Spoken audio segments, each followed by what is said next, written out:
A ring buried in dust. But why was it hidden? Welcome to Crimson Whisper. I am your host, Bramwell. Tell me, where are you watching from tonight? Your comments make this journey unforgettable.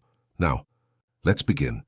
It was in the autumn of '89, a season of earnest fogs and reluctant sunlight, that a singular affair began with a rap so precise upon our door in Baker Street that I should have wagered it was the knuckle of a private secretary rather than that of a policeman. Holmes, who sat cross-legged in his armchair with his dressing-gown rope drawn like a violinist's bow across his knees, raised one languid finger for silence and inclined his head in that curious listening posture of his. "Note, Watson," said he before the visitor had been shown in, "a man who taps as if measuring his own nerve. Either a professor or a servant who has been told, too often to be discreet. Mrs. Hudson." Ushered in a pale gentleman of reducible height, so much of him seemed compressed by good manners, whose frock coat had acquired that glossy discipline seen in those who defer to wealth without possessing it. He bore a leather portfolio clutched to his middle, with the devotion of a chapel-goer to a hymn-book. "Mr. Sherlock Holmes? Dr. Watson," he began. "My name is Theodore Larch, private secretary to Sir Alistair Fenwick, the philanthropist." Holmes, with a brief glance that was both greeting and diagnosis, indicated the chair nearest the light. "You have come from Bloomsbury on foot as far as the carriage stand in Marylebone Road, then drove the remainder. Your master is ill but not with fever, and you are yourself not unfamiliar with Latin paleography." The man stared, and for a space his lips moved without sound. "How? Your right boot has the pale, flowery deposit of the Portland stone pavement outside the St. Cuthbert's Archive in Bloomsbury. Yet your left heel shows the broader ribbing of a cab step. The punctured blot upon your cuff is from iron gall, not fresh, and there is a dusting of eraser crumbs in your portfolio's hinge. Paleographers are the only tribe who groom their documents more than their dogs. As for Sir Alistair, pray proceed. The smoke of carbolic clings to your sleeve, and that seldom attends a mere caller." Mr. Larch swallowed. "Sir Alistair is not merely ill, Mr. Holmes, he is dead." There was a quietness in the room which the very great seemed to respect. Holmes's fingers, which had been poised like a violinist's indeed, fell into his lap. "You will tell us all," said he. "Begin at the beginning." "It was this morning," said Larch, drawing a long breath. "Sir Alistair had spent much of the night at St. Cuthbert's, the private archive I mentioned, arranging the cataloguing of certain medieval charters he purchased for the Society, deeds of the Priory of St. Jude, a rare trove. He was found at 8 o'clock, collapsed upon the floor of the archive's north reading room. The door was locked on the inside. The windows are barred and sealed with dust that had not to all appearances been disturbed for years. There was no mark of violence upon him. Only a ring, a ring," I prompted. "A signet ring, his family's, lying half buried in dust beside his hand. It looked as if, forgive me, the picture is very strange. It looked as if someone had pressed the ring into the dust and then swept more dust over it, as a child might bury a coin upon a beach." Holmes's eyes kindled. "And yet you speak of carbolic. The caretaker, a Mr. Rudge, swears that he had fetched Sir Alistair a small bottle of carbolic for a cut upon his finger late last evening. The bottle was on the table. The stopper was off. The room itself, one does not easily forget it, was covered with a fine grey powder from the old stonework and the books. Everything wore a skin of London's years. It is the archive's custom not to dust the shelves, save twice a 12-month and never during sorting. Sir Alistair would not have it disturbed until his inventory was complete." "A room of dust," murmured Holmes, leaning forward, "and thus a room of footprints and absences. Pray, how was the body placed?" "On his side," said Larch, "between the long table and the eastern shelves, as if he had slumped in trying to reach the hearth. But the hearth contains only a coal grate long out of use. His pocket watch had stopped at 23 minutes past 3. He had worn his ring at dinner. I saw it myself. Yet there it lay on the floor, imprinted and covered. Inspector Lestrade is in charge, and he says that Sir Alistair, being a man near 60 with a weak heart, simply succumbed to his labours." But you do not believe it," said Holmes quietly. "Sir Alistair was not a superstitious man, Mr. Holmes, yet he had been troubled these past weeks. Anonymous letters reached him, odd matters about dust and silence, and twice he believed someone had followed him from the archive. Last night he dismissed me early with some good-humoured remark, but he stayed, I cannot rid myself of the thought that the ring was a message. Holmes rose and went to the window. The autumn light cut his figure into planes of bone and shadow. A room where dust is evidence and dust is concealment, he said, half to himself. A ring buried as if to mark a grave or to efface a pledge. A bottle of carbolic uncorked. And a watch stopped at 23 minutes past 3. He turned with sudden animation. Watson, your hat. Mr. Larch, you will accompany us back to St. Cuthbert's. With your permission, we shall intrude upon the inspector's theory and the archive's dust. As I fetched my hat and stick, Larch clasped the portfolio anew. There is one more particular, if it be of any weight. The north reading room door.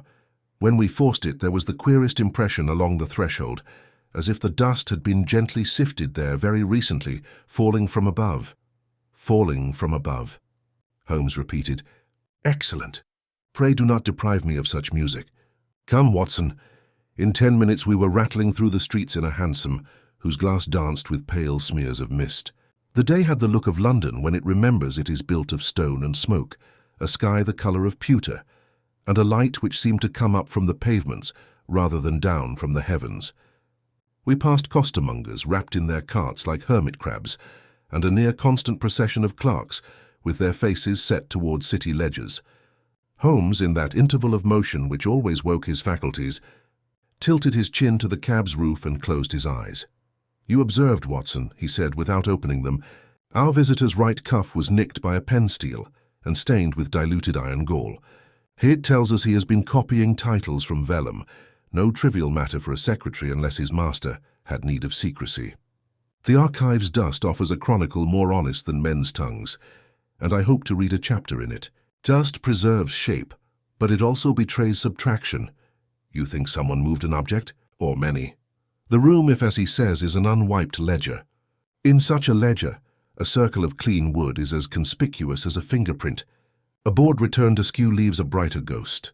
The ring buried, that is too theatrical for a natural death. And yet the door was locked from within, I reminded him. Holmes smiled with no mirth. The world is full of doors which appear to cry no entry, when they mean look up. We turned into a narrower street, where the houses leaned together like conspirators, and stopped before a sober building, whose facade bore the carving of an old bishop's mitre, St. Cuthbert's private archive. Within, the air had that chill common to stone repositories, sweetened by the odour of old bindings and stale coal. A bent man in a porter's jacket, with whiskers like the bristles of a hearth-broom, bobbed to us and then bobbed again on seeing Mr. Larch. This is Mr. Rudge. The caretaker, said Larch. Inspector Lestrade is above. Rudge eyed us with a peevish anxiety. If so be as you're the consulting gentleman, sir, he said to Holmes, I'll say only this. Sir Alistair was a good man, and the north room is a cursed room when night falls. I told him so. The dust there, he lowered his voice, the dust takes impressions. It is fortunate for us that it does, said Holmes with unlooked-for geniality. Lead on. We mounted a narrow stair whose boards protested each footfall. The corridor above was lined with alcoves of books and instruments, brass dividers, a microscope, a box of cloth gloves. At its end stood a door of oak with a curious iron hasp. Lestrade, a familiar figure in his bowler and well-scoured expression of official patience, awaited us with his notebook already primed to resist our interference. Holmes, he exclaimed, you are ever where the dust is thickest. Well, you see our tragedy. Natural causes, my word for it. But my superiors like their neat bows, so I'll not turn away advice.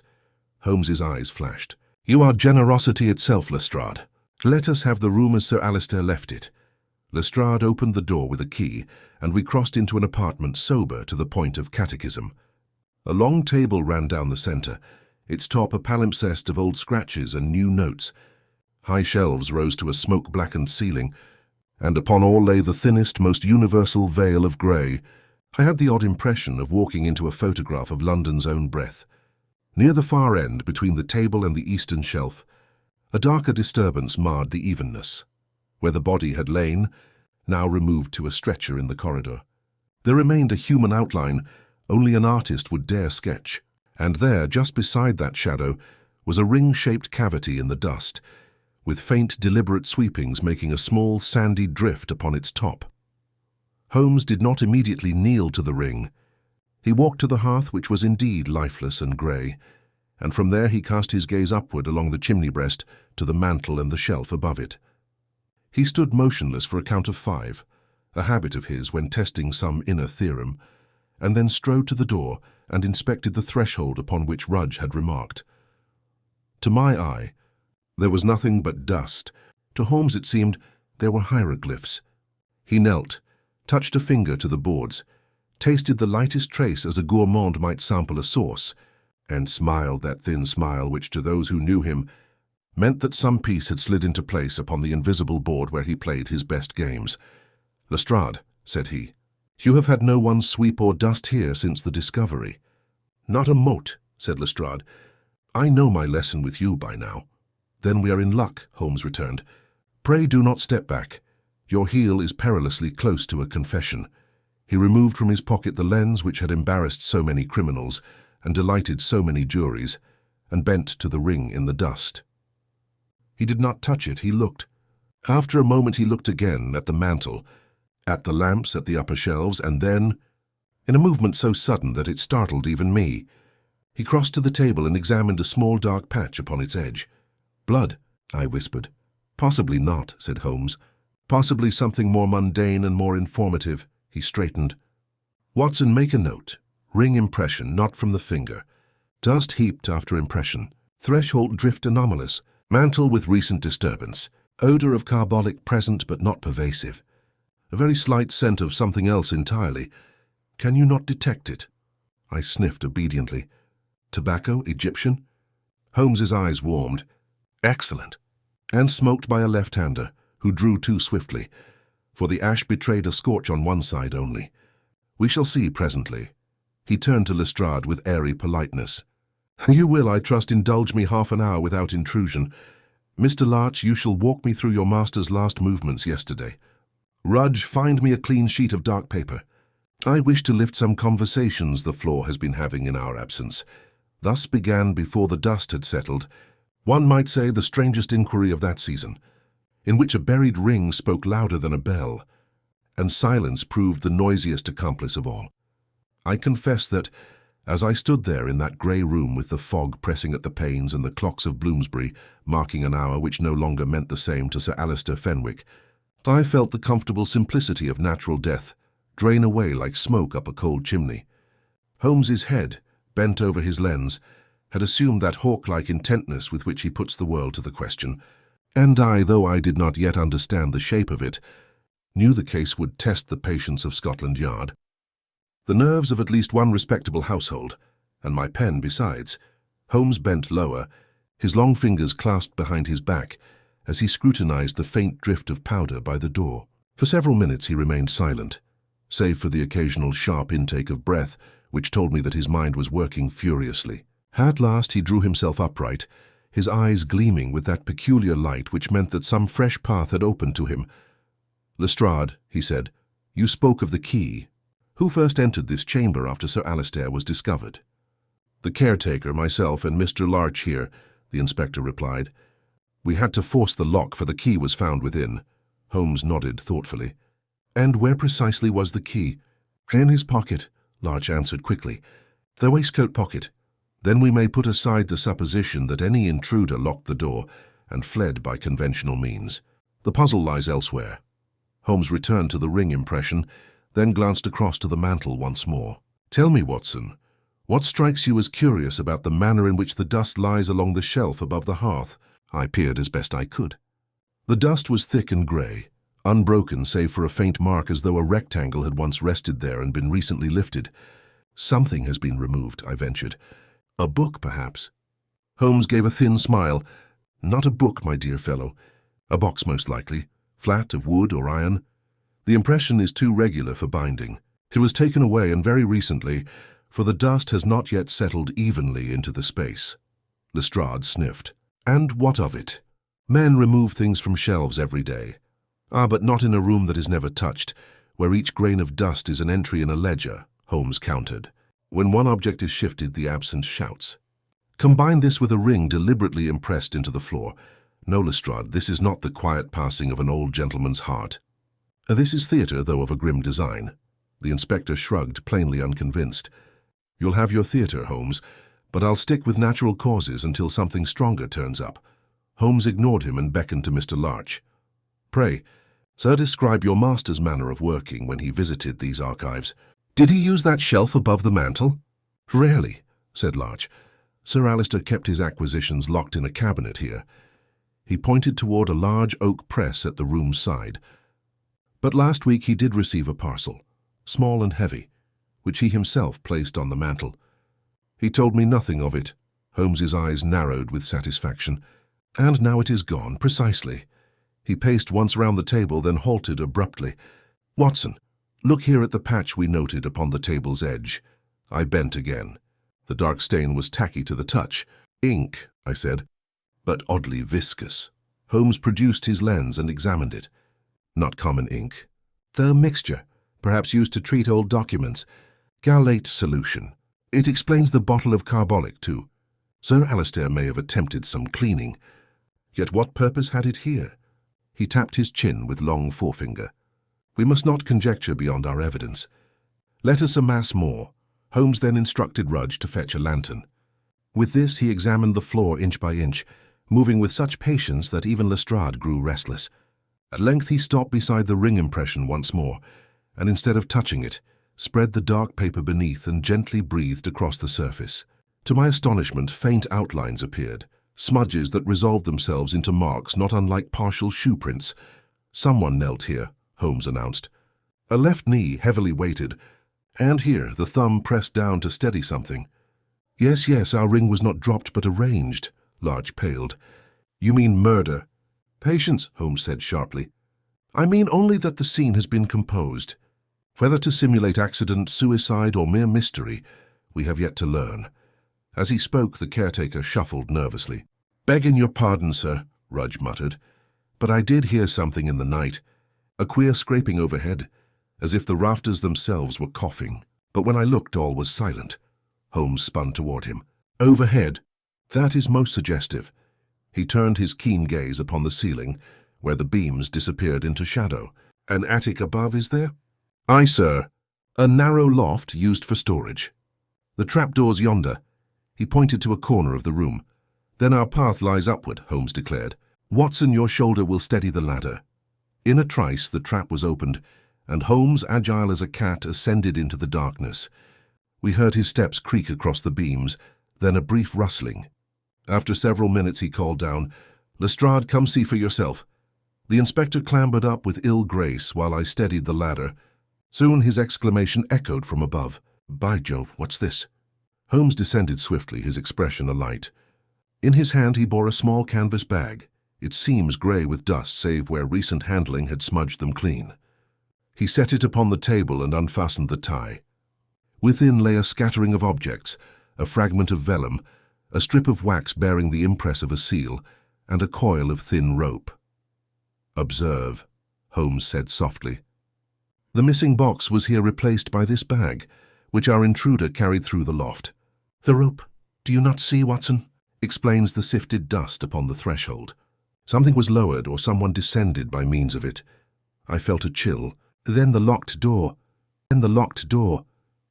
Was a feint, Holmes interrupted. The culprit never left by it. He withdrew upward, through the loft, lowering or raising some object which disturbed the dust below. The key in Sir Alistair's pocket was an afterthought to seal the illusion. Larch's voice trembled. But who? Who could do such a thing? Holmes looked at him keenly. That, sir, is what we must next determine. Your master's acquaintances, his rivals, those who desired the charters, each must be considered. But mark me, the heart of this affair lies not in death alone, but in what was taken and what was left. This ring in dust is a cipher. We must learn its alphabet. The fog thickened at the windows, and the room seemed to darken round the solitary lantern. Holmes's words hung in the air, heavy as the dust itself, while I felt the dreadful sense that we had stepped into a web whose strands stretched far beyond this silent chamber.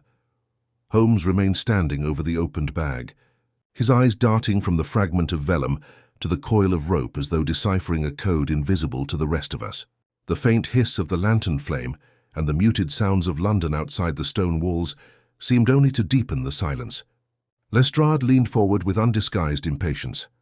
"Well, Holmes," he said at last, "vellum scraps and old wax seals are hardly the tools of murder.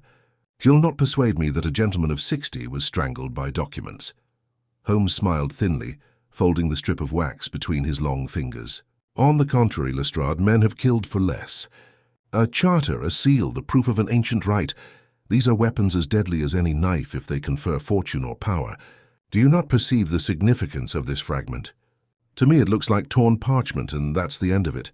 Holmes turned to Larch, who had remained silent, his face pinched and pale. "Mr. Larch, you know these archives. This hand, though faded, is written in 12th century script. I hazard that Sir Alistair's recent acquisitions concerned monastic properties, perhaps lands once belonging to the Priory of St. Jude. Am I correct?" "You are," Larch admitted. He had been much occupied with tracing the Priory's holdings through successive centuries. There was talk of disputed claims in the north, estates worth a considerable sum if ever their descent could be legally proven. Sir Alistair was keen to settle the matter and place the charters at the service of scholarship. Holmes's eyes gleamed. At the service of scholarship, perhaps.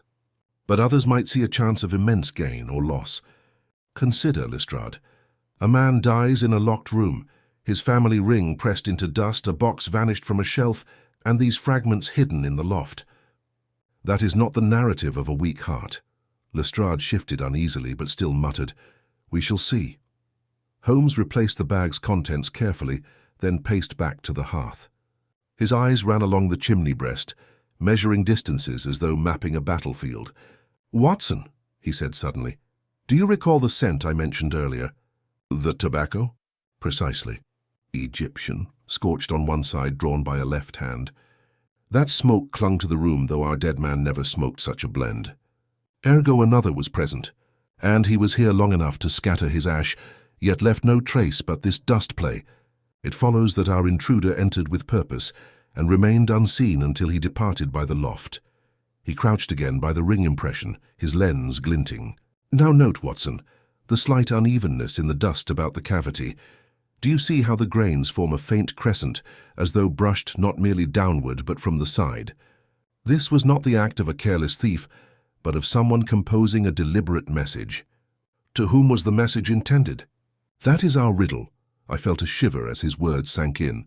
A ring in dust, a life extinguished, and a meaning meant to taunt or warn those left behind. Holmes rose abruptly. Enough for now. We must speak with those nearest to Sir Alistair.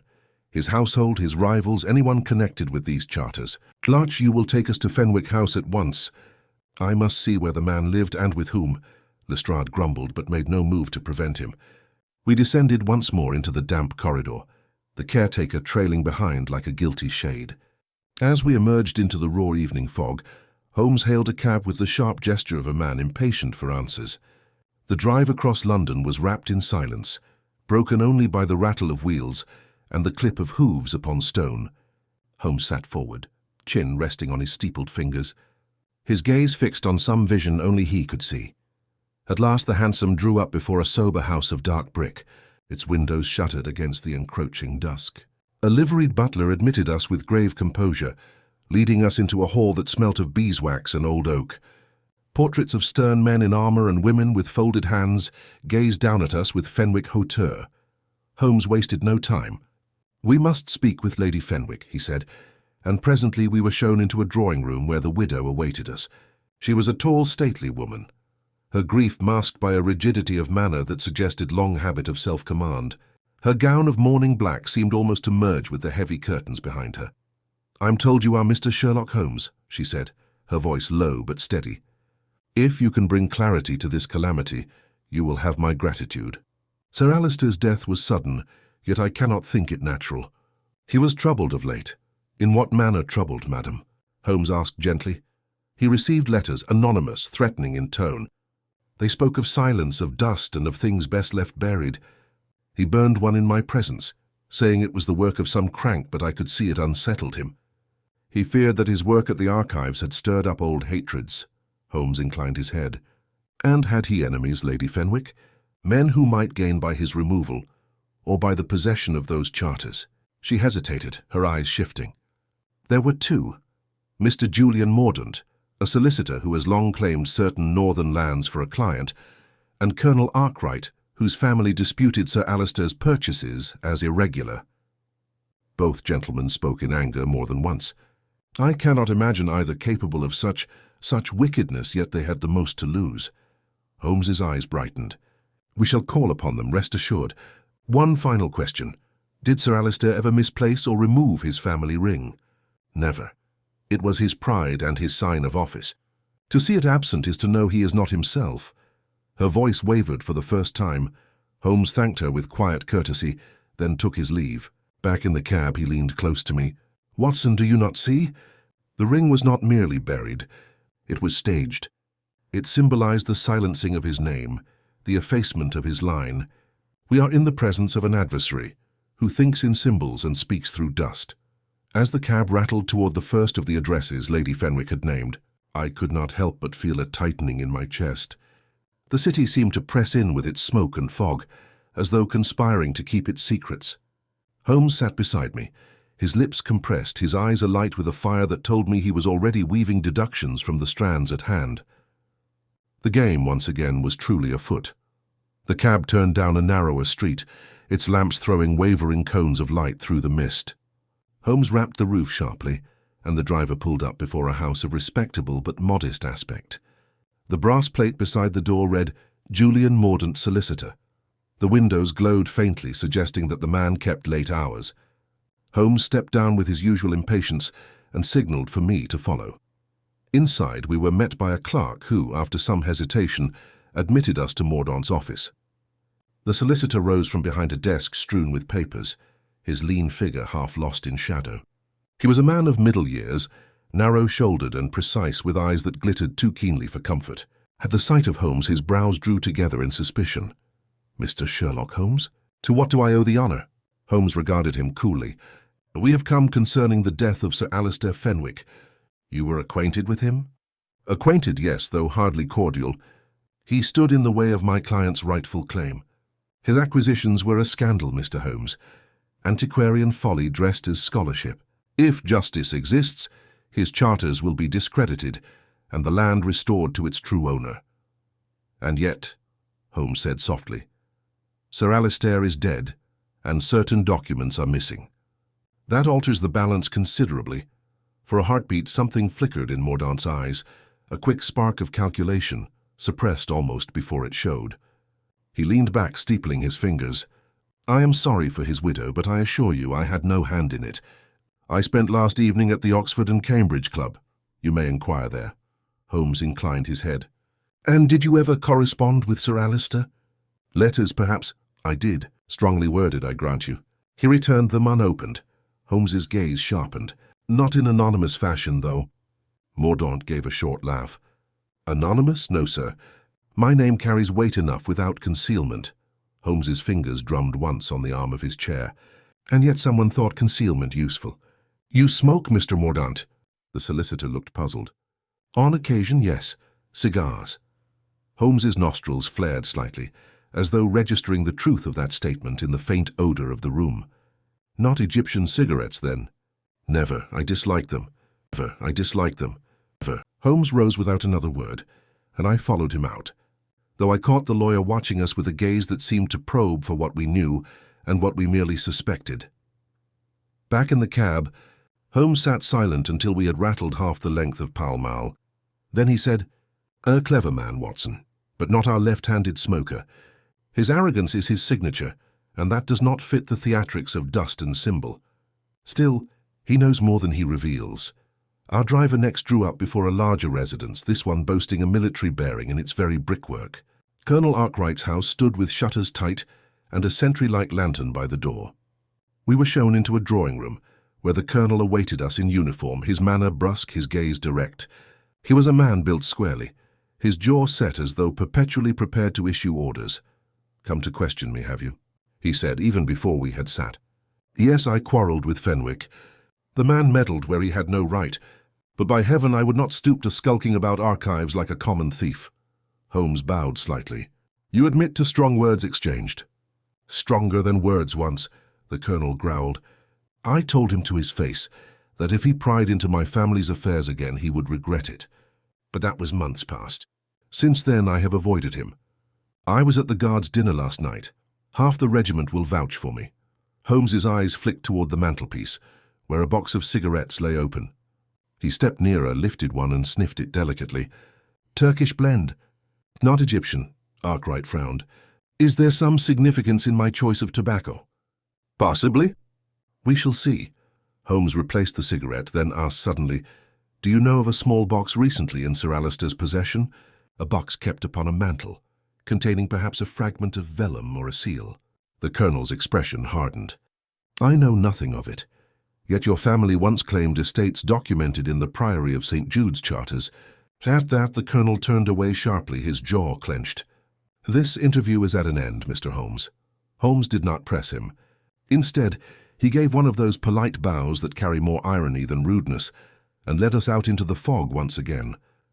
As the cab carried us back toward Baker Street, Holmes leaned close to me. Neither man is innocent of anger, Watson, but anger alone is not artistry. The hand that buried that ring is one that delights in allegory. Consider it, a family crest pressed into dust, hidden under dust again as if to say, here lies the name Fenwick, smothered and forgotten. That is the work of a mind that savors symbols as much as deeds. And who then fits such a profile? I asked. Holmes tapped his long fingers against his knee. Perhaps a scholar, one who inhabits archives and thinks in terms of manuscripts and seals, a man whose intellect is quick, whose patience is endless, and whose habit it is to cloak truth in riddles. I do not say we have met him yet, but we are close. The fog pressed closer round the cab, muffling the sounds of the city. Holmes's voice dropped lower. We must return to St. Cuthbert's by morning. There is more to be read in that dust, and I believe the loft will tell us whose foot disturbed it. Tonight, Watson, we prepare. Tomorrow we confront the silence itself. I looked out into the swirling mist, feeling the weight of unseen eyes in the darkness. Somewhere among the stones and shadows of London, a cunning adversary moved, weaving symbols in dust and death alike, and only Holmes's keen mind stood between the puzzle and oblivion. The following morning dawned grey and reluctant, the fog of the previous night having thickened into a steady drizzle that blurred the outlines of London into a dim watercolour. I found Holmes already at the breakfast table when I descended, his plate untouched, his pipe smoking furiously beside the teapot. Spread across the tablecloth were several slips of paper, one of which he pushed toward me without preamble. Watson, what do you make of this? I glanced at the slip. It was a note, its letters cut from a variety of printed sheets, pasted together with obvious haste yet with curious precision. The message read, Dust will claim all names, leave the dead to silence. Another of the anonymous letters? I asked. Holmes inclined his head. Delivered to Lady Fenwick's house during the night. The butler found it beneath the door at dawn. Lestrade, for all his skepticism, had the decency to forward it at once. Note the lettering. It is the hand of someone methodical. The spacing is too regular to be the work of a nervous hand. Her correspondent is patient and deliberate. And dangerous, I added, feeling a chill despite the warm fire. Dangerous, yes, but also vain. He cannot resist dramatics. Such men always leave too much of themselves in their theatre. The dust, the ring, the letters, Watson, we are dealing with a mind intoxicated with symbolism. It will betray him. Holmes rose abruptly and shrugged on his greatcoat. Come, we return to St. Cuthbert's. The loft has more to say. Within the hour we were rattling once again through the wet streets. The archive loomed before us, its facade darker for the rain, the carved mitre above the door streaked like a mourner's face. Rudge admitted us with evident unease, muttering that he wished no part in further inquiries. Holmes brushed past him, lantern in hand, and ascended directly to the north reading room. The chamber was much as we had left it, save for the absence of Sir Alister's form. The dust still bore the faint human outline, like the impression of a vanished saint in an old fresco. Holmes ignored the table and hearth, directing his attention at once to the trapdoor in the corner. He mounted the ladder with a feline agility, the lantern swinging lightly in his grasp, and I followed close behind.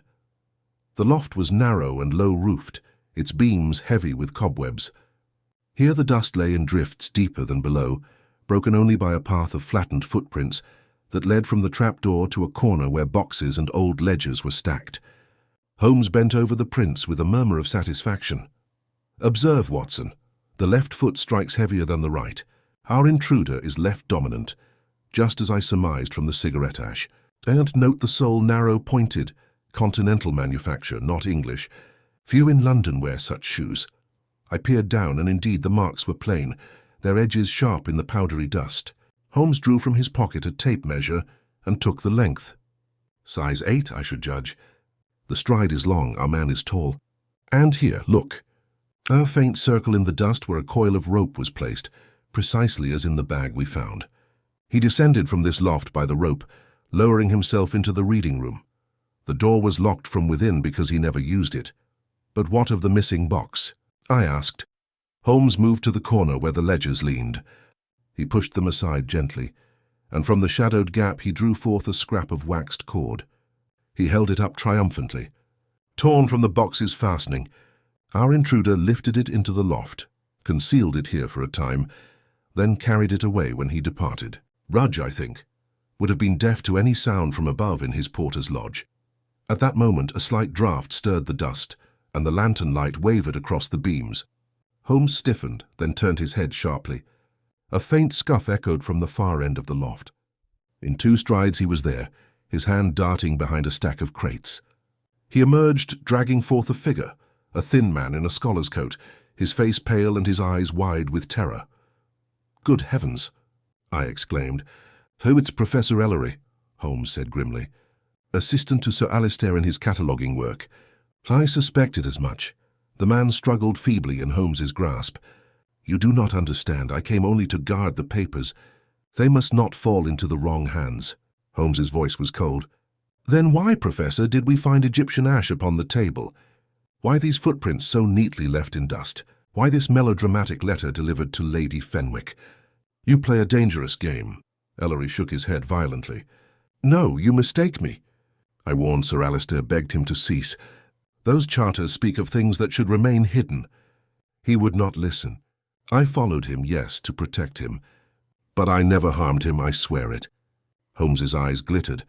"And yet the ring? The staged impression in the dust?" The man faltered, his lips moving without sound. Then in a whisper, "It was not I found it so.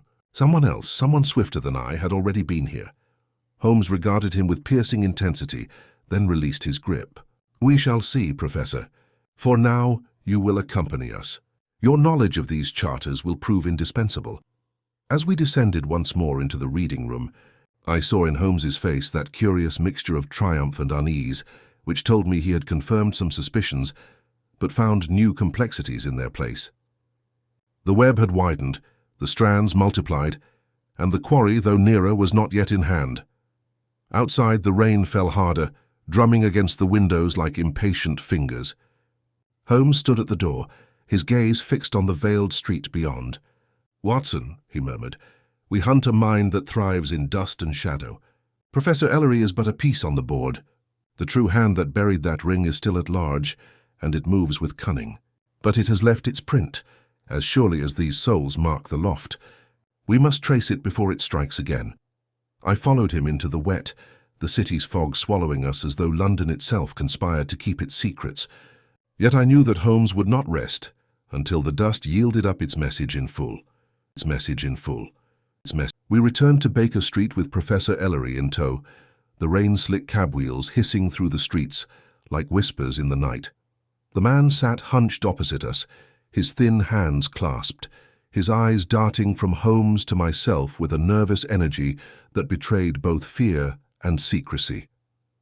Holmes, by contrast, reclined against the worn leather, his gaze fixed out into the blur of London's lamps, his pipe unlit between his fingers. He spoke not a word until we had ascended the familiar steps and settled Ellery into a chair by the fire. "Now, Professor," Holmes began, his tone clipped, "you will enlighten us. You claimed those charters contained matter better left concealed. What precisely did you mean?" Ellery's pale face flushed.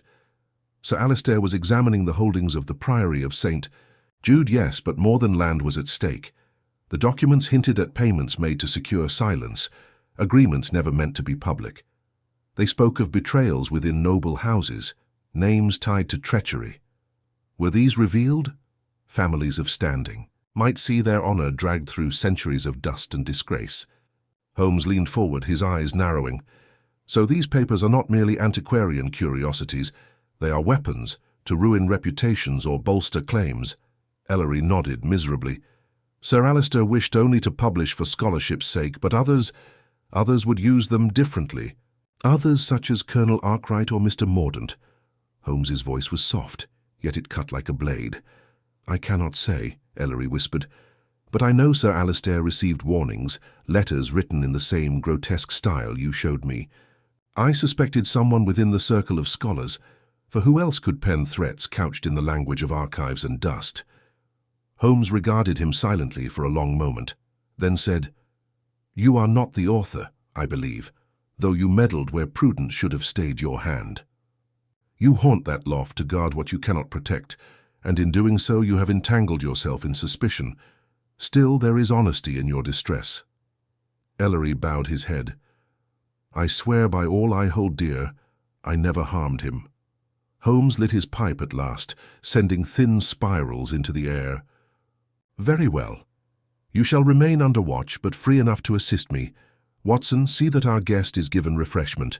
We have work yet before this night ends. It was near midnight when Holmes drew me aside. His eyes shone with that peculiar brightness I had come to recognize, half triumph, half urgency. Watson, the theater of this crime grows clearer. We must test a theory. Tomorrow we shall revisit both Mordaunt and Arkwright, but in disguise. I have a mind to play the antiquarian myself, a collector sniffing after disputed charters. Our adversary cannot resist revealing his hand when symbols are invoked. The following day broke with a sullen sky, though the rain had abated. Holmes arrayed himself in a scholar's attire so complete that I scarce recognized him. A beard of academic untidiness, spectacles perched upon his nose, and a heavy portfolio under his arm transformed him utterly. I, reduced to the role of secretary, bore ink-stained cuffs and a notebook. We called first upon Mordaunt.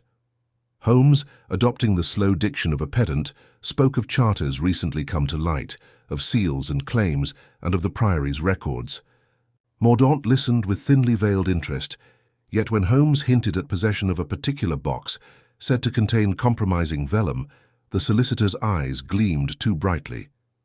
You are mistaken, sir, Mordaunt said, but his voice trembled. Such a box never existed, and if it did, its rightful place would be with the courts, not in private hands. Holmes bowed, his disguise concealing the keen delight in his eyes. Ah, but dust tells curious tales, Mr. Mordaunt, tales of boxes moved, of seals broken.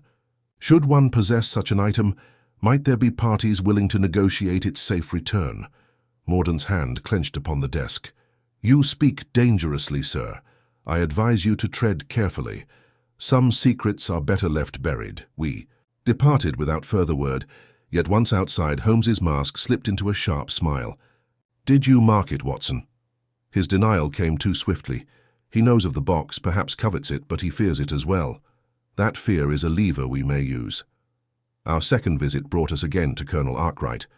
Holmes's assumed identity stirred less subtlety in the soldier. At the mention of lost charters, Arkwright's face darkened. If such a trove exists, it is a fraud. My family's honor requires no dusty parchments to prove itself. Yet I tell you this, if such lies are spread, I shall crush them, no matter the cost. His vehemence was sincere, but there was no craft in it, no symbolic flourish. As we left, Holmes murmured, He is too blunt, Watson. Our culprit is not the colonel. He is a man of action, not allegory. The hand that buried that ring delights in riddles, not oaths. That evening, back at Baker Street, Lestrade arrived with news. Another note had been delivered, this time to Mordaunt himself. The inspector laid it upon the table. Its words chilled me. The dust shall choke you as it choked him. The ring was but the first burial. Mordaunt, it seemed, had come at once to the yard, shaken to the core. Holmes read the letter twice, then leaned back, tapping his pipe. The hunter now threatens his quarry. Mordaunt is marked, but whether as enemy or accomplice, we must determine. One thing is clear. Our adversary grows bolder. He believes his symbols frighten men into silence. That arrogance, Watson, will undo him. I could not resist asking, Do you know who he is? Holmes's eyes glittered. I know the type of man. Hair scholar with patience for dust, with a love of theatre, with left-handed habits and a taste for Egyptian tobacco. Such a man is not common in London. He is near at hand, I warrant it. We must prepare our snare, for the next move will be his. The fire crackled. The fog pressed against the windows, and in that quiet I felt the weight of unseen hands arranging their symbols in the dust. The game was tightening, and Holmes was ready. Holmes sat long in thought after Lestrade had gone, the sinister letter still lying on the table before us. The lamplight shone on the pasted words, each cut with meticulous care, each an echo of the same cold theatre that had marked Sir Alistair's death. Holmes tapped one long finger upon the page, his brows drawn low, his pipe forgotten in the grate. "Watson," he said at last, "there is in this affair a mind both arrogant and methodical. He believes himself invisible, yet cannot resist proclaiming his presence. That vanity will be his undoing, if we but strike at the right moment. Mordaunt has been warned. The warning is the very bait I required." "You mean to set a trap?" I asked. "Indeed. Our adversary plays in dust and silence, but he forgets that London speaks in other tongues, lamplight, footsteps, whispers in taverns.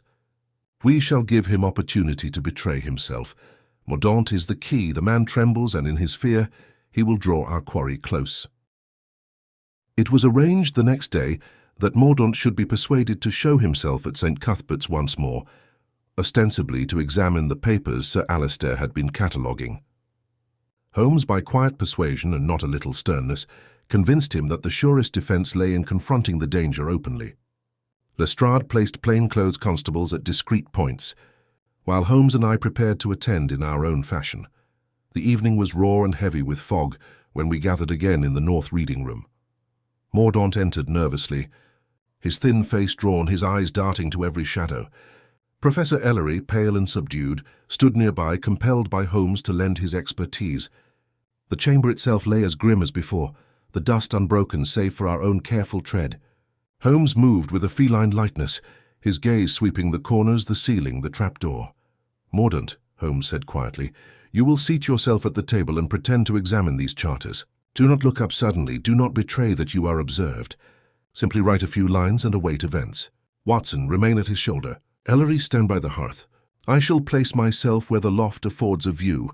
He climbed the ladder silently, vanishing into the gloom above.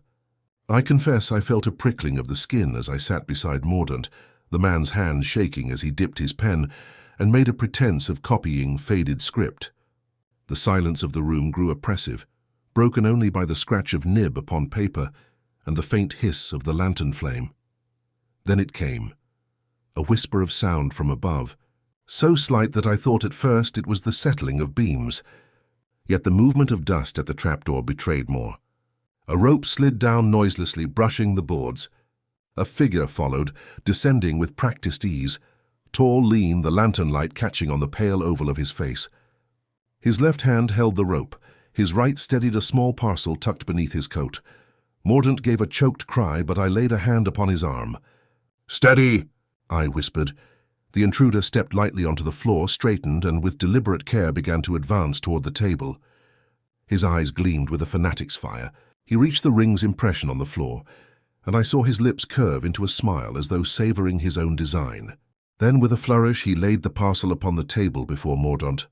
"Behold," he said softly, his voice low but filled with menace, "the dust claims us all. Sir Alistair lies silent. So shall you if you meddle further." Mordaunt recoiled, his face blanching. I half rose, but Holmes's voice rang from above. "That will suffice." In an instant the intruder spun, but Holmes was already upon him, dropping from the loft with astonishing agility. He struck the man's wrist, sending the parcel tumbling, and in the same motion seized his collar. Lestrade's men, summoned by signal, burst through the door, their boots scattering the dust. The intruder struggled wildly, but Holmes held him as firmly as a vice until the handcuffs clicked home. When at last the man stood revealed in the lantern's glow, I recognized him with a start. "Rudge!" I exclaimed. "The caretaker." Indeed it was he, his whiskered face twisted with fury, his eyes alight with a feverish brilliance. He spat upon the floor. "Fools!" Do you think you can bind silence? The dust will speak. It remembers all. Holmes regarded him with cold contempt. You overplayed your theatre, Rudge. The rope betrayed you, the left-handed ash, the very symbols you thought so clever. You staged the ring, you penned the letters, you sought to bury Sir Alistair's name and silence his acquisitions. But dust records more than you imagined. It recorded you, the caretaker sneered. And what if it did? No court will understand. They will laugh at your talk of dust and symbols. They will not laugh at forgery, Holmes retorted sharply. You removed the box, altered its contents and sought to pass false charters to men who would pay dearly. The fragment of vellum, the broken seal, your clumsy tools. Sir Alistair discovered you, and for that you silenced him. Rudge sagged between the constables, his defiance ebbing. He would have ruined me, he muttered. I tended these archives for 30 years. They were mine to guard and mine to profit from. Why should scholars and lords feast while I starved on dust? Holmes turned away in disgust. There, Watson, is the true motive, greed dressed in allegory. He fancied himself poet and prophet, but in truth he is only a thief who cloaked his crime in dust. Lestrade clapped his hands. Take him away. We'll have him at the yard before midnight. As the men dragged Rudge out, the room seemed to breathe again, the oppressive silence lifting at last. Holmes stooped to retrieve the parcel. Within lay the missing box, its lock forced, its contents disordered. He examined them swiftly, then handed them to Ellery. Restore these, Professor. See that what remains is catalogued honestly, without concealment. Sir Alistair's labour shall not be in vain. Ellery bowed his head solemnly. I shall do so, Mr. Holmes. We left St. Cuthbert's behind, the fog still thick but somehow less oppressive. In the cab, Holmes leaned back, his expression one of weary satisfaction. Watson, he murmured, never forget. Dust tells its tale. Men may lie, but dust, once disturbed, cannot conceal its confession. I nodded, reflecting on the strange chain of events. The ring, the letters, the rope, all threads in a web spun by a mind too fond of theatre to escape its own trap.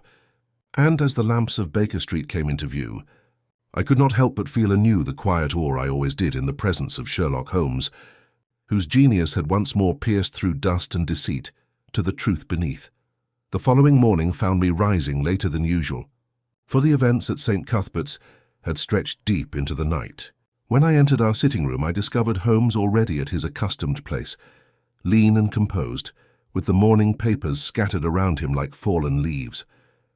His eyes were half closed, yet I knew from long experience that his mind was never more active than when he assumed this attitude of indolence. The Yard has wasted no time, he remarked, tossing me a copy of the Standard. Its lead column trumpeted the arrest of the caretaker Rudge, describing him as a desperate villain whose greed had brought ruin upon a man of noble character. So swiftly they have solved their case, Holmes continued dryly. And so willingly will the world accept a story when it fits into neat compartments. Yet the truth, my dear Watson, is seldom so obliging. You believe there is more to it? I asked, settling opposite him. I do. Rudge is guilty, yes, but not of all. His role was clear enough. He forged, he tampered, he profited, and when discovered he sought to clothe his crime in grotesque allegory. Yet even as he confessed, I detected a certain hesitancy, a gap in the chain. He silenced Sir Alistair, but he did not act alone. The words sent a chill through me. Do you mean there is another hand behind it? Holmes's eyes opened, glittering. Precisely. The anonymous letters began before Rudge conceived his final plan. Their phrasing, their meticulous construction, too literary for that rough soul. And recall, Watson, the Egyptian tobacco. Rudge is no smoker of such things. There remains another, one who moves in scholarly circles, one who thrives upon symbol and shadow. I am convinced our adversary has not yet stepped from the stage. Even as he spoke, a knock came upon the door, sharp and urgent. Mrs. Hudson entered bearing a note. It was addressed to Holmes in a cramped but elegant hand. He tore it open, scanned the contents, and let out a short laugh devoid of mirth. Read, Watson. The note contained but a single line, each word cut and pasted as before. The dust has not finished burying. Beneath, as a ghastly signature, was pressed the faint outline of a ring in soot. This, Holmes said, is not Rudge. He is at the Yard under lock and key. Our true puppeteer still plays. Within the hour we were once more in a cab, this time bound not for the archives, but for Fenwick House. Lady Fenwick had sent word that her husband's study had been disturbed during the night. We were received by the butler, his composure strained, and conducted at once upstairs. The study bore an air of unease, papers strewn, drawers pried, though nothing of obvious value seemed removed. Holmes's gaze went instantly to the hearth, where the faint scent of burnt paper lingered. He crouched, sifting the ashes delicately with his thin fingers. "Observe, Watson. Fragments of vellum scorched but not wholly consumed. The intruder sought to destroy something, but haste betrayed him. Lady Fenwick, pray tell us what was here." The widow's hands trembled as she held out a small leather case. "My husband kept certain letters of correspondence with fellow scholars. They are gone, but what puzzles me most is that he never kept his ring here. And yet, see for yourself," she pointed to the mantelpiece, where a faint impression in the dust lay, circular and deliberate, as if a ring had been pressed there and then lifted away. Holmes's features hardened. The signature again. The same theatrical conceit. "He taunts us, Watson. He means us to follow. But why target the widow?" I asked. "Not to harm, but to frighten. To suggest that the Fenwick name is still imperiled, that the past yet rises from dust. It is a calculated cruelty."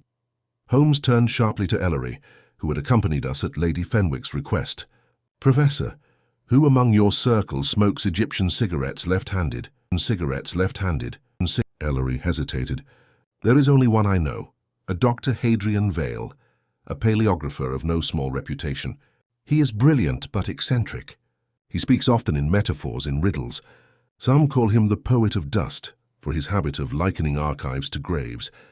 He and Sir Alistair quarrelled bitterly last month over the publication of certain findings." Holmes's eyes lit with fierce certainty. At last, a name. "Watson, we must see this Dr. Vale at once."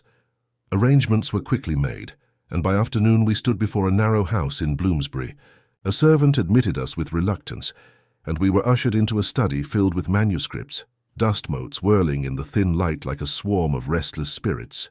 At its centre sat Dr. Vale, a tall, gaunt man with hollow cheeks, his long fingers stained with ink. He rose with languid courtesy, though his eyes glittered with a feverish intensity. "Mr. Sherlock Holmes," he said, his voice smooth as silk, "and Dr. Watson, chronicler of his triumphs.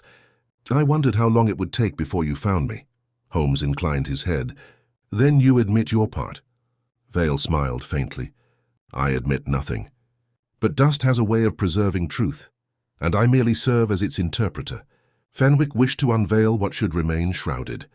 Now he rests among the dust he disturbed." Holmes stepped closer, his gaze piercing. "You fancied yourself author of a morality play. You composed the letters, you staged the ring, you turned archives into a theatre of death. Rudge was your tool, but you are the mind. And you have erred, Dr. Vale, in believing symbols can hide deeds." For a moment the man's poise faltered. His left hand, which had toyed idly with a cigarette, trembled slightly, scattering ash upon the table. "You cannot prove it," he whispered. "Dust accuses no man by name." Holmes's eyes blazed. "Dust does not lie. The footprints in the loft, the ash on the table, the notes too artful for Rudge, all point here. You may have thought to bury the Fenwick name, but you have unearthed your own guilt." Vale's lips curled in a strange smile.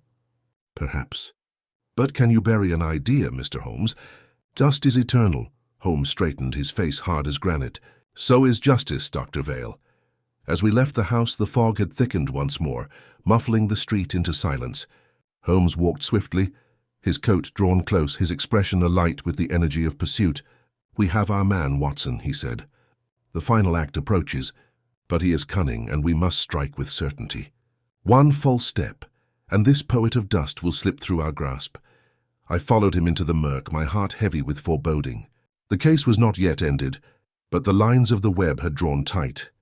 Somewhere in the shadows, Vale watched, waiting for his chance to turn dust once more into silence. Holmes was unusually restless that evening, pacing our sitting room as though the very walls confined him. The encounter with Dr. Vale had sharpened his resolve, but it was plain that the case remained incomplete in his mind. He paused at the window, looking out into the swirling fog of Baker Street, then turned abruptly toward me. "Watson, do you perceive what still eludes us?" "I should say only the final proof," I answered. "We have suspicion, motive, and the circumstantial evidence of the ash and the letters. But no unassailable link, Holmes nodded. Just so. Our adversary is no common criminal. Vale cloaks himself in allegory, but allegory will not suffice in a court of law. We must seize the moment when symbol turns into deed. Until then he is but a shadow. Before I could reply, a sharp rap sounded on the door. Lestrade entered, his face grave. He carried under his arm a bundle of papers and laid them out on the table. More letters, Holmes. Found in Rudge's effects at the yard. But these, look here, the script and paste are identical to the ones delivered after his arrest. The dates prove it. Some were composed weeks ago, others only days past. Rudge couldn't have written them all. Holmes examined the bundle with satisfaction. Excellent, Lestrade, you see? The caretaker was a pawn, no more. These later letters are Vale's work. Their rhythm, their pompous metaphors, they reek of his hand. But there is something else. He drew one closer to the lamp, narrowing his eyes. The paste, observe how it bleeds faintly at the edges of the paper. A gum solution of a particular kind, rare and costly. I know of only one stationer in London who sells it, a little shop in Bloomsbury, not far from Vale's own house. This is no accident. It is his signature as surely as the ring. Lestrade grunted. Then let's put the irons on him and be done with it. Holmes shook his head. Too soon. He would cry persecution, and the case would collapse. No, Lestrade, we must let him convict himself. The letters speak of dust burying all names. He will not rest until he stages one final act, some display to crown his theatre. That, gentlemen, is when we strike. It was agreed that Vale should be placed under discreet observation, 2 yardmen shadowing his movements, while Holmes devised his plan. For 2 days he spoke little, bending over his chemical table at intervals, testing fragments of ash and vellum with acids, muttering to himself as though the elements conversed with him alone. On the 3rd evening, he laid aside his lens and addressed me with sudden animation. Watson, the game ends tonight. Vale cannot resist the temptation to return to St. Cuthbert's. His stage, his dust, his ring, it is there he will attempt his finale. We must be waiting when he does. By 9 o'clock we were once more at the grim portal of the archive. Lestrade and his men had been stationed at the exits, their presence concealed in shadow. Holmes and I, with Ellery in tow, entered the north reading room by lantern light. The chamber lay hushed as before, its dust disturbed only by our careful steps. Holmes extinguished the lantern, plunging us into near darkness, save for the pale glow seeping from the high windows. "We wait," he whispered. The silence was profound, broken only by the faint ticking of a clock somewhere in the distance. Then, after what seemed an hour, I heard it, the soft scrape of wood above, the almost imperceptible creak of the trapdoor. A rope descended, pale against the gloom, and down it came the figure of Dr. Vale. His gaunt face gleamed ghost-like, his eyes wild with fervour. In his hand he bore a small casket. Holmes's hand gripped my arm, a signal to remain still. Vale crossed to the hearth, set the casket upon the mantel, and with deliberate slowness pressed his signet ring into the dust beside it. He whispered words we could scarcely hear, but the cadence was like a sermon. Thus names are buried, thus silence reigns. Fenwick is gone, and soon all who pry shall follow. At that moment Holmes stepped forward, striking a match that flared sudden brightness into the gloom. "Enough theatre, Dr. Vale! The dust condemns you." Vale recoiled, but in an instant his composure returned. "Holmes," he said smoothly, "you mistake poetry for guilt. I honour silence, that is all." Holmes's eyes blazed.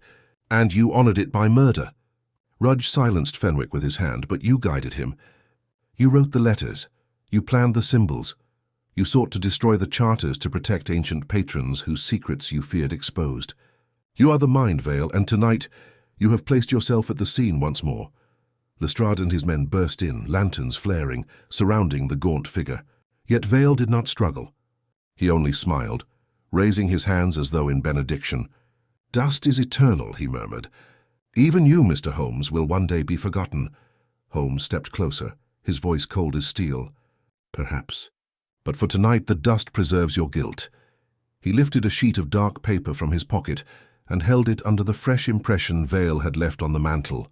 With a deft motion he brushed the grains onto it, capturing the ring's mark. "There is your confession, no symbol now, but evidence." Vale's smile faltered at last, his eyes darting to the casket.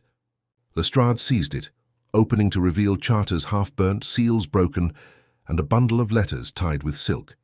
They bore the signatures of men of standing, their contents damning in the extreme. "Here is your motive," Holmes said. "You sought to bury the Fenwick name to shield others, or to hold them in your power. But you overreached. The dust Dr. Vale remembered you. As they led him away, the tension of weeks seemed to lift. Ellery leaned against the table, pale and shaken. "You have saved more than a life, Mr. Holmes. You have preserved truth itself." Holmes gave a weary smile. "Truth, Professor, requires guardians. Dust alone cannot serve. Let us hope the courts prove as attentive to detail as dust itself has been." As we left the archive, the fog was lifting, a pale moon breaking through. Holmes drew his coat close and looked up at the sky. "There is poetry enough in justice, Watson. We need not seek it in dust." And I, watching him stride into the night with the same calm certainty that had guided him through every peril, felt once more that mixture of admiration and awe which no familiarity could diminish. The case of the ring buried in dust was closing, but the memory of its strange theatre would linger long after the dust itself had settled. The following morning dawned pale and mist-laden over London, the streets glistening with the residue of an overnight drizzle. Holmes and I had returned to Baker Street after escorting Dr. Vale to the yard, and though the immediate danger had been neutralized, I sensed an unusual restlessness in Holmes. He sat by the window, chin in hand, gazing not at the bustling thoroughfare below, but at some distant point of thought, inaccessible to the ordinary observer. Ordinary.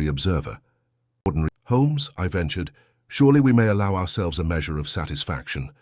Vale is in custody, the letters and charters secured, and Fenwick's posthumous reputation preserved.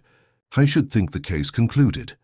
Holmes turned to me slowly, his piercing eyes revealing the faintest trace of a smile, though the lines of worry remained etched about his mouth. "Concluded, Watson, perhaps in the eyes of the world. But the mind of the criminal leaves behind patterns, footprints that extend beyond the mere acts. Vale's capture closes one chapter, yet the residual threads remain. Notice how Rudge, though freed from direct culpability, bears still the imprint of manipulation. Observe, too, the pattern of symbols, the careful placements of dust and letters. They speak of a mind at work, not merely of a man caught in a single act. One cannot ignore the possibility of further mischief, or at the very least the echo of his designs lingering in the lives of those affected. I frowned, seeing the subtle distinctions he was making. "You suggest that we continue the investigation?" Holmes inclined his head. "We must. Not from a sense of suspicion alone, but from the duty to understand fully, to unravel the entirety of a scheme before the evidence fades like the morning mist." I could hardly argue with such logic, and so we set about the methodical review of every document, letter and mark of dust that Vale had left behind. Lestrade had promised full cooperation, and we were soon joined by his most meticulous clerk, who had catalogued every recovered item. Holmes spread the papers across the table in a disciplined arrangement, grouping them by date, origin, and the peculiar flourishes of handwriting that he had come to recognize as uniquely Vale's. As we worked, a pattern began to emerge that even my more grounded mind could not dismiss. Certain dates corresponded with no known public events, yet the letters hinted at timings, some aligning with private meetings, others with social gatherings of the city's elite. It became apparent that Vale had intended to use his position, not merely to protect secrets, but to orchestrate influence over powerful men. His schemes meticulously timed to coincide with moments when attention would be elsewhere. Holmes, as ever, took the smallest anomalies and elevated them into revelations. He pointed to a smudge of soot along one letter's corner. "See this, Watson? Ordinary soot from a fireplace, one would suppose, yet it is unusually fine, almost metallic. From the laboratory, perhaps, or a kiln used in the treatment of materials." Vale's hands, like his mind, left an imprint even in error. Hours passed in this pursuit, punctuated only by Holmes's occasional muttered observation or the click of a pen as he made notes in his tiny leather-bound journal. By mid-afternoon, our progress had produced a startling realization. Vale had cultivated a network, a lattice of correspondence and subtle pressure that extended further than even we had imagined. Rudge, as Holmes had suspected, was only one of many who had been nudged, instructed, or threatened into compliance. Fenwick's death had been an isolated act in terms of immediate consequence, yet, within the larger scheme, it represented a demonstration, a proof of Vale's capacity for control and the lethal precision with which he executed his designs. A sudden sharp knock at the door drew our attention. Lestrade entered, a letter clutched in hand, his expression a mix of curiosity and unease. "This arrived for you, Holmes. No postmark and no signature beyond a scrawl in a hand you'll recognize." He extended the envelope. Holmes took it with delicate care, his fingers tracing the paper's edges as though coaxing secrets from the fibers themselves. He opened it, and the words within were few, yet charged with implication. "The ring remains, but its shadow grows. Observe closely the next hour, and you shall see truth laid bare." Holmes's eyes narrowed as he read, then lifted his gaze to mine, a glint of the familiar excitement sparking within. "A challenge, Watson. Vale cannot resist. This is his nature. He must reveal himself once more to assert control, to demonstrate his cleverness. And we shall be ready." We prepared for the evening's vigil with the precision of surgeons attending a delicate operation. Lamps were set in strategic locations, and every movement was calculated to minimize disturbance while maximizing our surveillance.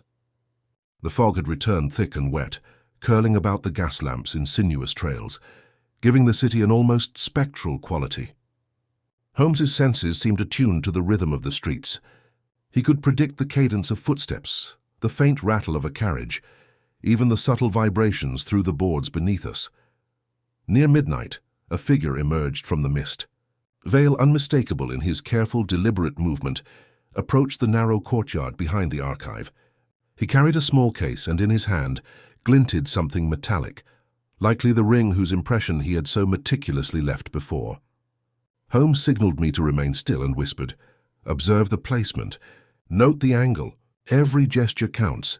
Vale knelt before the memorial plaque, opened the case, and extracted its contents with the precision of a ceremonial actor. The moonlight caught the ring, reflecting a pale gleam, and he began to speak, his voice low and reverent. "Power is preserved only when witnessed. Let the dust remember my hand. Let them all remember." Holmes stepped forward then, sudden and unyielding, voice ringing in the night. "Vale, no more, your theatre ends now." Vale turned, startled yet resolute, his eyes shining with a strange mixture of pride and panic. Holmes always one step ahead. "Perhaps I have underestimated you." But there was no underestimation now. Lestrade and his men, previously hidden, emerged to flank him, and in the circle of pale light, Vale was at last disarmed, the ring recovered, the case secured, and his network exposed through the evidence we had meticulously gathered. Holmes regarded him with calm satisfaction. "You sought to manipulate and terrify, to assert control through secrecy and fear. But in your meticulous planning, you overlooked the constancy of observation and reason. Even the dust obeys laws, and tonight it has testified against you." Vale's lips twitched in a faint, ironic smile. "So ends my play," he whispered. "Yet remember, Mr. Holmes, there are always shadows that linger beyond the stage." Holmes did not reply, only watched as Vale was led away, then turned to me. "Watson, the case has reached its logical terminus. The network of influence is dismantled, the proof beyond reproach. Our task now is to document every element, every subtle mark, and ensure that the law can act where deduction alone is insufficient." I felt, in that moment, a mingling of relief and awe. The theatre of shadows, the delicate dance of dust and symbols had been unraveled. Holmes had anticipated the criminal's every thought, guided every observation, and transformed what seemed mere chaos into a coherent pattern of logic and justice. And yet, even as the fog began to lift over London, I could not help but sense Holmes's unspoken reflection, that in the mind of a genius, the case was never truly finished, merely paused until the next shadow presented itself. As dawn approached, the streets empty and glistening, Holmes and I returned to Baker Street. He sank into his armchair, the first time in days that he seemed willing to relax. "Watson," he said softly, "it is a comfort to know that reason prevails, though always in the face of entropy. Remember, even the dust, however small, has its tale. And tonight we have heard it fully." I nodded, recording every thought in my journal, aware that the story of the ring buried in dust had reached its conclusion, yet also aware, as always with Holmes, that the resolution of one mystery merely awaited the next spark of intrigue, The morning sun poured weakly through the tall windows of 221B Baker Street, cutting the lingering fog into long, pale shafts across the study.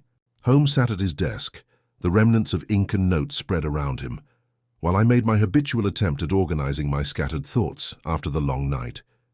The city outside seemed to breathe a cautious relief, its streets gradually filling with the hum of daily life.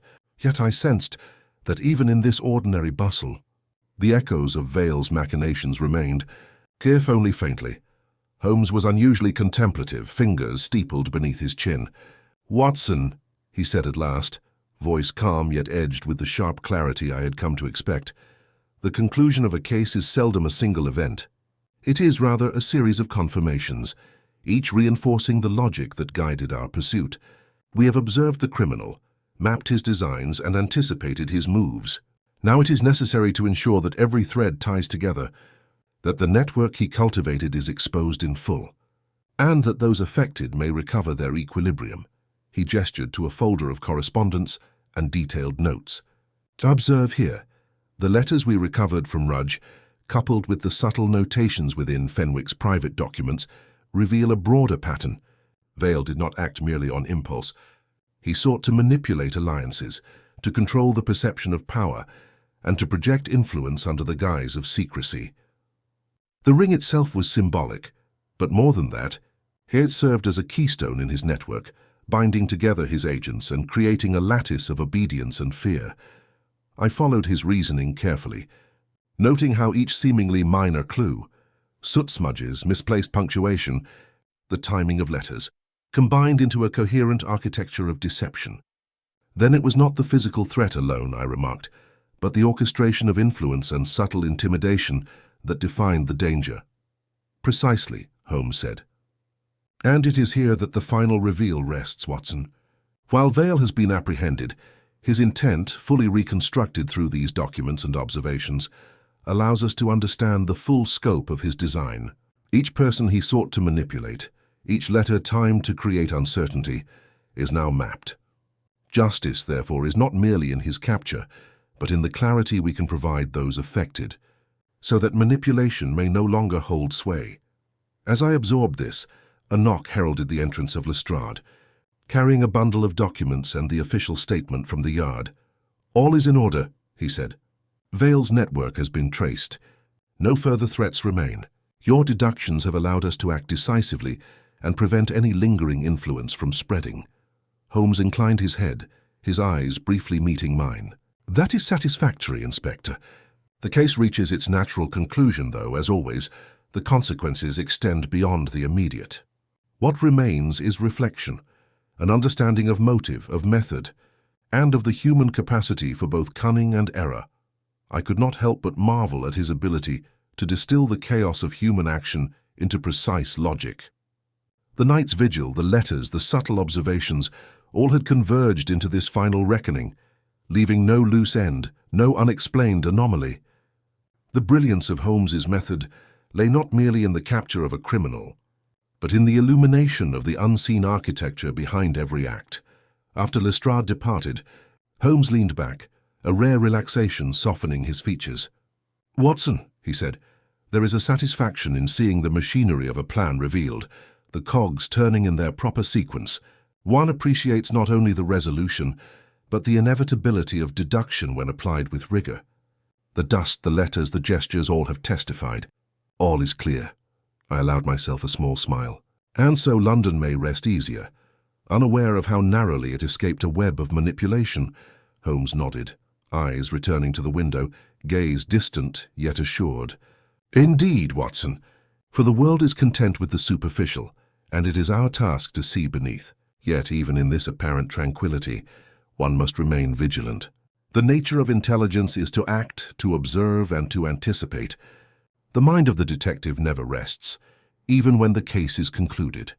The warmth of morning gradually spread through the room as I began to write, capturing the meticulous progression of deduction, the final exposure of Vale's network, and the resolution of every lingering uncertainty. The story, now complete, bore all the hallmarks of a mystery unraveled not by force, but by the careful, relentless application of observation and reasoning. In the end, the ring, the letters, and the intricate web of influence were no longer tools of fear. They were evidence of human ingenuity, both dark and illuminating. Vale's designs had crumbled, his manipulations revealed, and justice quietly restored. And as Holmes sipped his morning tea, his gaze distant and reflective, I realized that in the world of deduction, the final act is often less a spectacle than a revelation, a quiet, inexorable unveiling of truth. For London, life would continue, unknowing of the peril it had skirted. For us, the adventure had ended, leaving behind clarity, reason, and the comforting affirmation that even in the most convoluted labyrinth of human cunning, logic and observation prevail.